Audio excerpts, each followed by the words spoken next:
प्यारे बच्चों नमस्कार। 10वीं कक्षा के विज्ञान के चैप्टर मानव नेत्र तथा रंग बिरंगा संसार के तीसरे लेक्चर में आपका स्वागत है।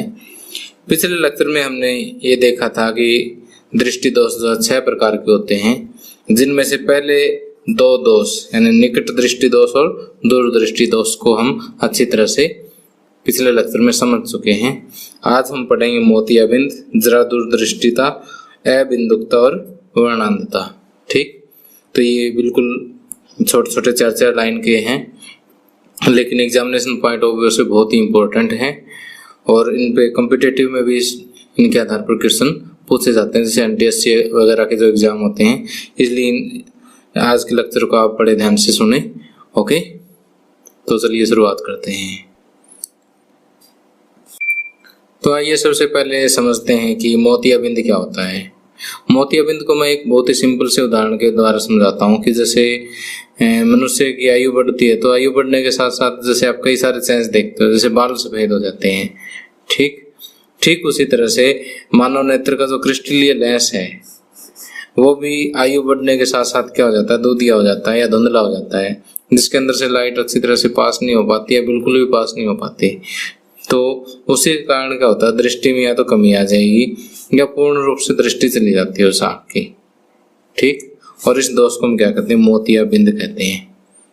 ठीक, क्या कहते हैं, मोतियाबिंद कहते हैं।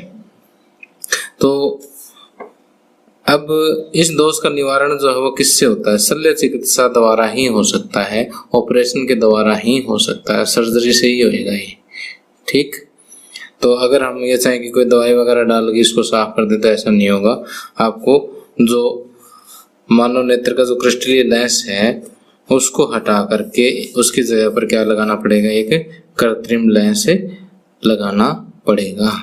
ठीक, तो जब भी मोतियाबिंद के इलाज के लिए शल्य चिकित्सा की जाती है, सर्जरी की जाती है, तो जो मोतियाबिंद युक्त नेत्र का लेंस है उसको हटा करके एक कृत्रिम लेंस लगा दिया जाता है और इस कृत्रिम लेंस को हम इंट्राओक्यूलर लेंस कहते हैं। ठीक, तो ये था सारा मोतियाबिंद के बारे में। ठीक, तो इसका एक एक पॉइंट आपने अच्छे से याद रखना है कि किस तरह से ये होता है। ठीक, आयु बढ़ने के साथ साथ होता है, क्रिस्टलीय लेंस धुंधला या दूधिया हो जाता है, इससे दृष्टि में कमी आ जाती है, दृष्टि पूरी तरह से चली जाती है और ये क्या होता है, मोतियाबिंद होता है। मोतियाबिंद का एकमात्र इलाज क्या है, शल्य चिकित्सा ही है, जिसमें लेंस को हटा करके उसकी जगह, मोतियाबिंद युक्त लेंस को हटा करके उसकी जगह कृत्रिम लेंस यानी इंट्राओक्यूलर लेंस लगा दिया जाता है। अब दूसरा आता है जरा दूरदृष्टिता या पर्सबायोपिया। पर्सबायोपिया में क्या होता है कि ये भी एज बढ़ने के साथ साथ ये समस्या आती है। ओके, कि जैसे पिछले लेक्चर में हमने देखा था कि जैसे पक्षभामी पेशियां जो है वो सिकुड़ती है तो ये अभिनेत्र लेंस मोटा हो जाता है, और जैसे ये रिलैक्स होती है, शिथिल होती है, तो अभिनेत्र लेंस जो है पतला हो जाता है। और इसके अभिनेत्र लेंस के मोटा या पतला होने की वजह से क्या है कि मनुष्य जो है दूर और नजदीक की वस्तुएं बिल्कुल साफ देख सकता है। ओके, लेकिन एज बढ़ने के साथ साथ क्या होता है कि ये जो पक्षभामी पेशियां हैं इनका लचीलापन कम हो जाता है और कई बार इस लेंस का लचीलापन भी कम हो जाता है। ठीक, तो अभिनेत्र लेंस का और पक्षभामी पेशियों का लचीलापन कम होने की वजह से क्या है कि इसके एकोमोडेशन कम हो जाती है, समंजन क्षमता जो है कम हो जाती है। एकदम से जैसे आपको दूर की चीज देख रहे हो फिर एकदम से नजदीक की देखनी पड़ जाए, नहीं दिखेगी। तो देखिए कि यहाँ पर मैं आपको लिखा हुआ पढ़ा देता हूँ, अच्छे से समझ आ जाएगा कि आयु में वृद्धि के साथ साथ नेत्र लेंस और मांसपेशियों या पक्षभामी पेशियों का लचीलापन क्या हो जाता है, कम हो जाता है, जिससे मानव नेत्र की समंजन क्षमता घट जाती है। ओके, जिससे दूरदृष्टि दोष हो जाता है। कई बार दोनों ही प्रकार के दोष हो जाते हैं, दूरदृष्टि दोष भी हो जाता है और निकट दृष्टि दोष भी हो जाता है। तो अब देखिए कि इस टाइप के दोष को दूर करने के लिए आप क्या करोगे, द्विफोक्सी लेंस का प्रयोग करोगे। द्विफोक्सी लेंस में क्या होता है कि ये एक विशेष टाइप का लेंस होता है जो जिसका ऊपरी भाग तो क्या होता है, अवतल होता है। ऊपरी भाग क्या होता है, अवतल, और निचला भाग जो वो उत्तल होता है। ठीक, नीचे का हिस्सा क्या होता है, उत्तल, और ऊपर का भाग जो वो अवतल होता है। ठीक, तो इस चीज को मैं अच्छे से समझाने के लिए मैं आपको एक चश्मा दिखा रहा हूँ कि इसमें देखिए कि जैसे ये चश्मे का लेंस है, और जिस व्यक्ति को पर्स बायोपिया से संबंधित प्रॉब्लम है तो उसका देखिए द्विफॉक्सी लेंस लगाते हैं, यानी यहाँ से उसका लेंस का पार्टीशन होता है। ठीक, जिसका ऊपर का भाग अवतल और नीचे का भाग उत्तल होता है। ठीक, तो वैसे यहाँ पर या तो आपको एक साफ कट नजर आएगा, या फिर कई बार यहाँ पर इस तरह से एक अलग से पोर्शन आपको चश्मे में दिखाई देता है। ठीक, तो वैसे तो आजकल एडवांस टेक्निक्स आने लग गई है, तो उसमें मतलब आपको स्पष्ट देखने से पता भी नहीं लगता कई बार कि ये द्विफॉक्सी लेंस है या नहीं है।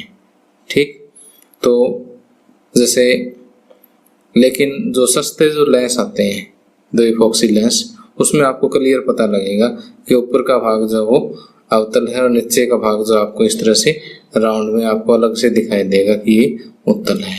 ठीक, ये ऐसा इसलिए लगा देते हैं क्योंकि आंखें जब दूर की चीज देखती है ना तो ऊपर का हिस्सा यूज करती हैं, और जब कोई बुक वगैरह पढ़नी हो, नजदीक की चीज देखनी हो, तो आंखें थोड़ी सी नीचे झुक जाती है और इस पोर्शन में से देखती है।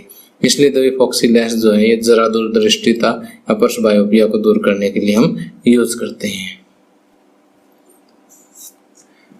तो जैसे एक साल हरियाणा बोर्ड में ये क्वेश्चन पूछा गया था कि द्विफॉक्सी लेंस का ऊपरी भाग कौन सा होता है, निचला भाग कौन सा होता है, तो ऊपरी भाग अवतल और नीचे का भाग उत्तल होता है।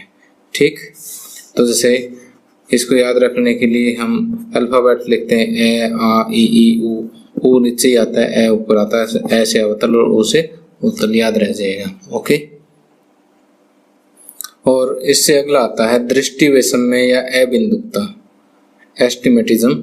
तो दृष्टि वैषम्य या अबिंदुकता क्या होती है कि इसमें कई बार क्या होता है कि कॉर्निया की गोलाई जो है वो इरेगुलर हो जाती है। ठीक, यानी जो गोलाई एक्चुअल में होती है वो न रह करके गोलाई जो है वो इरेगुलर हो जाएगी, अनियमित हो जाएगी, जिससे व्यक्ति को समान दूरी पर अगर हम इस तरह से हॉरिजॉन्टल लाइन कर दें, इस तरह से वर्टिकल लाइन, तो दोनों रेखाएं अगर वो एक साथ देखना चाहे तो दोनों स्पष्ट दिखाई नहीं देगी। ओके, तो इस टाइप का जो दोष है वो क्या कहलाता है, दृष्टि वैषम्य या अबिंदुकता कहलाता है। यह दृष्टि दोष कॉर्निया की गोलाई में अनियमितता के कारण होता है। इसमें व्यक्ति को समान दूरी पर रखी हुई ऊर्ध्वाधर यानी जमीन के समांतर और अक्षैतिज जमीन से परपेंडिकुलर रेखाएं एक साथ स्पष्ट दिखाई नहीं देती। इसके निवारण के लिए हम किसका यूज करते हैं, बेलनाकार लेंस का यूज करते हैं। ओके, तो ये क्वेश्चन उल्टा सीधा किसी तरह से एमसीक्यू में पूछा जा सकता है कि ऐसा दोष जिसमें ये चीजें साफ दिखाई ना दे उसको हम क्या कहते हैं। नीचे आपको 4 ऑप्शन दे देंगे। ये किस कारण होता है, नीचे कॉर्निया की गोलाई में अनियमितता कारण वगैरह वगैरह आपको 4 ऑप्शन दे देंगे। कैसे दूर कर सकते हैं, उसमें द्विफॉक्सी लेंस दे दे या बेलनाकार लेंस दे दे, उत्तल अवतल लेंस, इस तरह से 4 ऑप्शन आपको दे दिए जाएंगे। तो आपको अच्छे से याद करोगे तभी आप एमसीक्यू को सॉल्व कर पाओगे। ठीक, कई बार 1 नंबर में या 2 नंबर में सीधा ही पूछ लेते हैं। तो अब देखिए लास्ट हमारा रह जाता है इसमें वर्णांधता या कलर ब्लाइंडनेस। ठीक, अब इसको समझने से पहले मतलब कलर ब्लाइंडनेस क्या होती है कि कुछ व्यक्ति जो है वर्णों में विभेदन नहीं कर पाते। ठीक, यानी वर्णों में विभेदन नहीं कर पाते, इसका मतलब उनको कलर जो है वो साफ साफ दिखाई नहीं देते। ठीक, यानी उनके लिए दुनिया ब्लैक एंड व्हाइट ही होती है लगभग। ठीक, और ये जो रोग है ये क्या कहलाता है, वर्णांधता कहलाता है। वर्ण मीन्स कलर, अंधता जिसको कलर दिखाई ना दे। ठीक, जैसे आप रंगीन टीवी और ब्लैक एंड व्हाइट टीवी दोनों में आप फर्क नजर कर सकते हैं। ठीक, उतना ही उस व्यक्ति के लिए दुनिया में फर्क होता है। जैसे कलर्ड दुनिया दिखाई देती है हमें, उसको ये कलर्ड दुनिया नहीं दिखाई देगी। तो इसको मैं डिटेल से समझाने से पहले मैं आपको ये चीज़ समझाना चाहूँगा कि हम कलर कैसे देख पाते हैं। हमारी आंखों में ऐसी कौन सी खास बात होती है कि हम कलर को देख पाते हैं। कि देखिए कि हमारे जो दृष्टिपटल होता है उसमें बहुत सारी प्रकाश सुग्राही कोशिकाएं होती है, यानी लाइट सेंसिटिव सेल्स होते हैं। ठीक, तो उसमें से कुछ तो होती है शंकु के आकार की, इस आकार की होती है, शंकु के आकार की होती है, और कुछ संशलाकाएं होती है। संशलाकाएं मतलब रोड टाइप की होती है, इस तरह से। ठीक, यानी ये जो दृष्टिपटल है, इस दृष्टिपटल पर क्या होता है कि कई टाइप की लाइट सेंसिटिव सेल होती है। ठीक, प्रकाश सुग्राही कोशिकाएं होती हैं। तो इनमें से कुछ शंकु के आकार की होती है, कुछ संशलाकाएं होती है, रोड के आकार की होती है। ठीक, अब शंकु के आकार वाली, शंकु को कहते हैं कोन। ठीक, कोन सेल, और ये हो गया रोड सेल। जो कोन सेल जो होता है, शंकु का आकार का जो होता है, वो कलर के प्रति संवेदनशील होता है। ठीक, शंकु कोशिकाएं वो प्रकाश संवेदी है, जो रंगों के अनुरूप क्रिया करती है। ये कलर के प्रति सेंसिटिव होती है और इनकी वजह से आपको कलर दिखाई देता है। ठीक, जबकि संशलाका कोशिकाएं जो है, रोड वाली जो कोशिकाएं हैं, उसकी वजह से आपको प्रकाश की तीव्रता जो है उसके प्रति सेंसिटिव है। ठीक, तो कहने का मतलब है कि शंकु कोशिकाएं रंगों के अनुरूप कार्य करती है, यानी शंकु कोशिकाओं की वजह से आपको कलर दिखाई देता है, सीधी सी भाषा में। और संशलाकाओं की कोशिकाओं की वजह से आपको प्रकाश की तीव्रता जो है वो महसूस होती है कि आंखें प्रकाश जो है कितना तीव्र है या कितना डिम है। ठीक, अब देखिए कि ये कोशिकाएं, ये 3 कलर है, लाल, हरा और नीला, इनके प्रति ज्यादा सेंसिटिव होती है। ओके, अब देखिए जो व्यक्ति कलर ब्लाइंड है, जिसमें वर्णांधता का दोष है जिसके नेत्रों में, उसमें शंकु कोशिकाएं नहीं होती। शंकु कोशिकाएं नहीं होती तो रंगों में विभेदन नहीं कर पाएगा। ठीक, और ये ज्यादातर एक आनुवंशिक दोष होता है। ठीक, पेरेंट्स से बच्चे को लग जाता है और इस दोष का कोई भी इलाज नहीं होता, और ऐसे लोगों का ड्राइविंग लाइसेंस भी नहीं बन पाता। लास्ट में हम एक इंटरेस्टिंग सा क्वेश्चन देखते हैं कि मधुमक्खियां जो है वो अल्ट्रावायलेट प्रकाश में देख लेती है और हम इस प्रकाश में नहीं देख पाते। ठीक, पराबैंगनी प्रकाश होता है एक विशेष प्रकार का प्रकाश। तो देखिए मधुमक्खी जो है पराबैंगनी प्रकाश में कैसे देख लेती है। उसका सिंपल सा कारण है कि मधुमक्खियों की जो आंख है उसके दृष्टिपटल में कुछ विशेष शंकु ऐसे होते हैं जो पराबैंगनी प्रकाश के प्रति सेंसिटिव होते हैं, उसके प्रति सुग्राही होते हैं। ठीक, और वो पराबैंगनी प्रकाश के अंदर भी चीजों को देख लेती है, पराबैंगनी प्रकाश को देख लेती है, दोनों एक ही बात है। ठीक, और हमारी आंखों में ऐसे दृष्टिपटलीय शंकु नहीं होते जो इतने छोटी तरंग दैर्घ्य वाले प्रकाश को देख सके, इसलिए मधुमक्खियां जो पराबैंगनी प्रकाश में देख लेते और हम नहीं देख पाते। तो प्यारे बच्चों, इसी के साथ ही लेक्चर समाप्त होता है। अगले लेक्चर में जो हमने अब तक पढ़ा है उसके आधार पर जो एनसीईआरटी बुक में जो क्वेश्चंस दिए हुए हैं उन क्वेश्चंस को सॉल्व करेंगे, और वो क्वेश्चन कई बार एज इट इज एग्जाम में आ जाते हैं, इसलिए अगला लेक्चर जरूर देखें। Thank you, have a nice day.